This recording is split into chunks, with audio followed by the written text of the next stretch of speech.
আসসালামু আলাইকুম। যারা মুরগির খামারের ভাইরা আছেন, এই সময় মুরগির একটা মারাত্মক রোগ, সেটা হলো গাউট।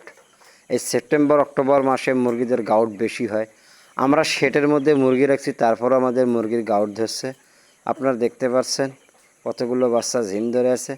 আজকে আমাদের মুরগি মারা গেছে 60টা, গতকালকে মারা গেছে 5টা, এইভাবে বাড়তেই আছে। আমি আপনাদের একটা বাচ্চা দেখাই, দেখেন আমার হাতে একটা বাচ্চা আছে। বাচ্চাটা ঝিম ধরে আছে, ওর পাখনাগুলো ভরভরা হয়ে আছে। এই গাউটের কয়েকটা লক্ষণ আছে, তার মধ্যে হচ্ছে মলদ্বারের পিছনে চুনা পায়খানা লেগে থাকবে। দেখেন আমি আপনাদের দেখাই, দেখতে পাচ্ছেন চুনা পায়খানা লেগে আছে।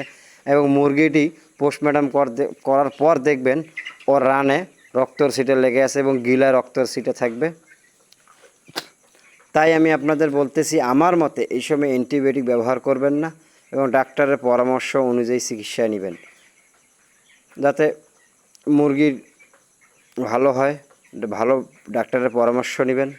আশা করি আমার এই উপদেশটা সবাই মানবেন। আসসালামু আলাইকুম।